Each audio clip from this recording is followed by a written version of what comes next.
ಬೆಂಗಳೂರಿನಲ್ಲಿ ನಡೀತಾ ಇರುವ ಈ ಕಾರ್ಯಾಚರಣೆಗಳನ್ನು ಕಂಡು ಇತರ ಕೆಲ ಪಾಲಿಕೆ ವ್ಯಾಪ್ತಿ ಹೊಂದಿರುವಂಥ ನಗರಗಳಲ್ಲೂ ಕೂಡ ಕಾರ್ಯಾಚರಣೆ ಶುರುವಾಗಿದೆ. ಅದು ಒಂದು ಮಂಗಳೂರು, ಇನ್ನೊಂದು ಕಡೆ ಮೈಸೂರು.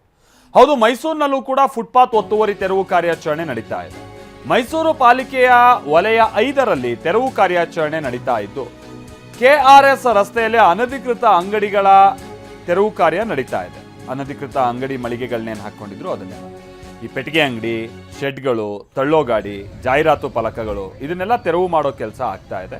ಸಾರ್ವಜನಿಕರ ಸಂಚಾರಕ್ಕೆ ಇದನ್ನ ಮುಕ್ತಗೊಳಿಸುವಂತ ನಿಟ್ಟಿನಲ್ಲಿ ಈ ಕಾರ್ಯಾಚರಣೆ ಅಂತೂ ಇದೀಗ ಶುರುವಾಗಿದೆ. ಬಹಳ ಒಳ್ಳೆ ಬೆಳವಣಿಗೆ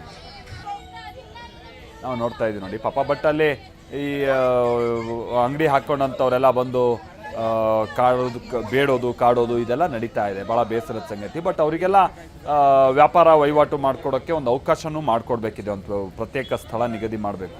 ಸೊ ಆ ಕಾರ್ಯವನ್ನು ಕೂಡ ಅದನ್ನು ಮಾಡೇ ಇದು ಮಾಡಿದರೆ ಭಾಳ ಅನುಕೂಲ ಇತ್ತು.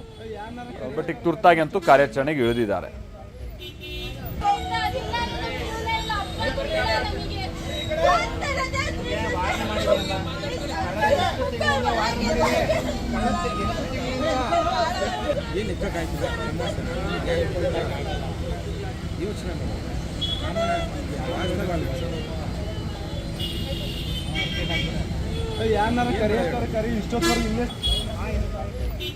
ಮೊದಲೇ ಹೇಳಿದಾಗೆ ಸ್ವಲ್ಪ ಮೊದಲಿಗೆ ಎಲ್ಲ ಅನುಕೂಲ ಮಾಡಿಕೊಟ್ಟು ಒಂದು ಪ್ರತ್ಯೇಕ ಸ್ಥಳ ನಿಗದಿ ಮಾಡಿ ಅವರಿಗೆಲ್ಲ ಸೂಚನೆ ಕೊಟ್ಟು ಮಾಡಿದ್ರೆ ಭಾಳ ಅನುಕೂಲ.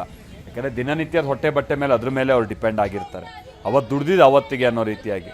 ಈಗ ಈ ಥರ ತೆಗೆದುಬಿಟ್ರೆ ಇನ್ನೊಂದು ವಾರ ಅವ್ರಿಗೆ ಎಲ್ಲಿ ಹೋಗಬೇಕು, ಏನೋ ಮಾಡಬೇಕು ಅನ್ನುವಂಥದ್ದು ಯೋಚನೆ ಆಗೋಲ್ಲ, ಅಥವಾ ಆ ಸಿದ್ಧತೆ ಮಾಡ್ಕೊಳ್ಳೋಕೆ ಅವ್ರಿಗೆ ಆಗಲ್ಲ ಅಷ್ಟು ಸುಲಭವಾಗಿ.